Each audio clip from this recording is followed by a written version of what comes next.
from crew, it was a few hundred miles of open road between me and my destination. With this brand new Bentley Flying Spur, I'm ready to do the very British tradition of grand touring, driving for the sheer pleasure of it. And this is the perfect car. With my trip coinciding with a big event, a left-hand drive version was all they had available.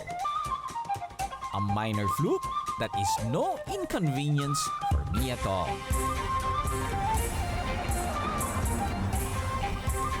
But what better route to take on a grand tour than the scenic drive from England to Scotland?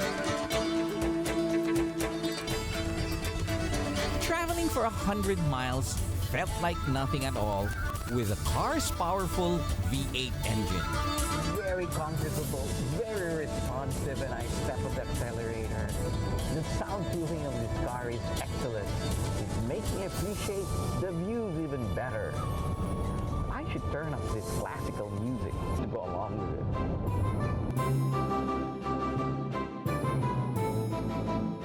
it. Soon, I reached the invisible border to Scotland.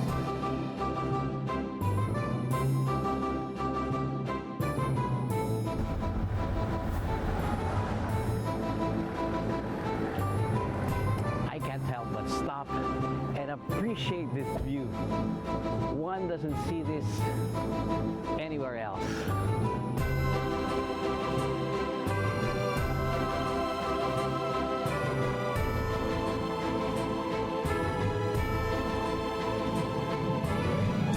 In awe of the beautiful landscapes I passed, I kept going and went straight for the Scottish Highlands before visiting the big cities.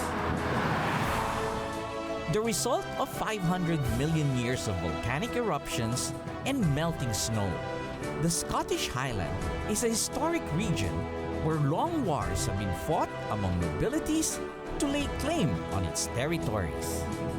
These areas are some of the least inhabited regions in Europe, so its vast, unspoiled beauty is a treat for any traveler. Passing through the Scottish glens, or long, deep U-shaped valleys, I made my stop in the western area of Fort William, in the village of Glenfinnan. Glenfinnan is a historic site located at the northern end of Loch Shiel. Here, Bonnie Prince Charlie, one of the claimants to the throne of Great Britain, instigated an uprising among the Jacobites to regain the British throne. The uprising failed and led to defeat of the Jacobite cause. A monument depicting an unknown Highlander now stands on the site. Not far from this monument is another well-known structure, perhaps better known for being a part of the Harry Potter movies. This is the Glenfinnan Viaduct. It is a magnificent concrete railway, and every summer, one can catch a glimpse of the Jacobite steam train, which passes through the different small towns of Fort William. The steam locomotive passes the viaduct at exactly 10:45 in the morning and at 3 in the afternoon.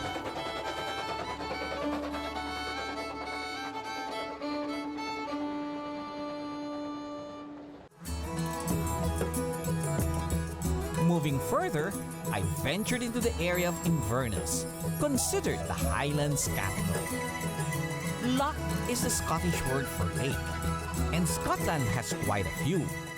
I stopped by one of the lochs, known famously the world over. It all began with this photograph published in 1934.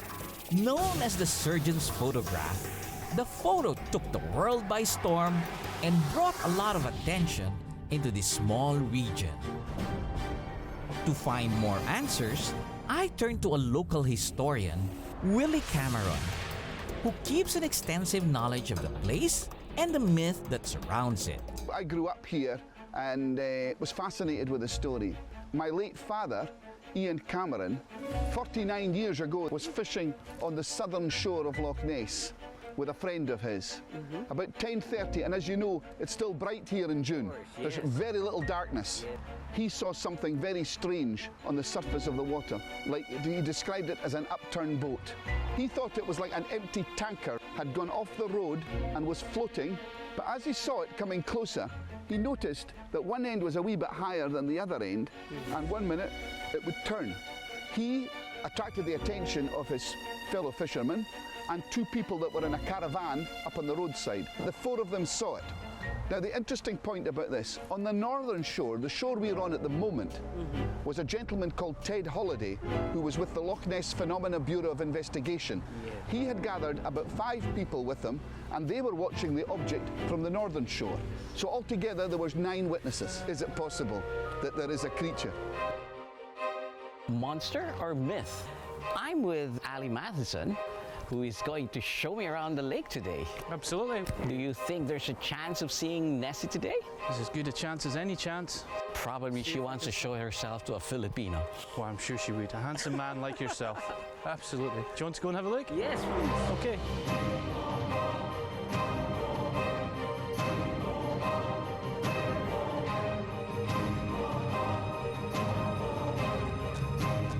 We're in the bay of Urquhart Bay, which is the widest part of Loch Ness here. So this is where we seem to have had, traditionally over the years, most of the sightings around this area. Is this the deepest? It's 200 meters here. Just off to the left here, down into the middle of the loch, it goes down to 227 metres. Okay. So that's the deepest point of Loch Ness, so almost 750 feet. A big trench, flat bottom bed, all the way up the bottom of the loch, so very deep. Plenty hiding room, but certainly for me, the 1930s, when I look back and study the local press and the eyewitness accounts and the written recorded sightings, something very strange was going on here. So, And it's not only one person, it's several. it's over 1,000, and that's just the sightings we have recorded. What about you? Have you ever had a chance? I've met plenty monsters, but I've not seen any. We keep looking, that's what we're out here for.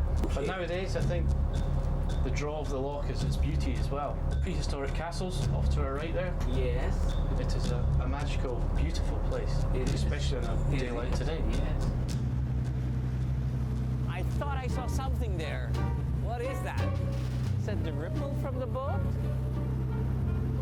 Or is somebody following us?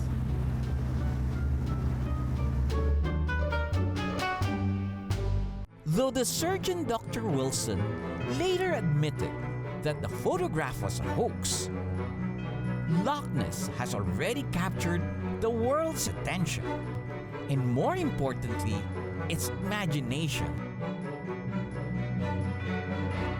Coming up next, I get wild and intoxicated as Asian Air Safari continues exploring the Scottish Highlands.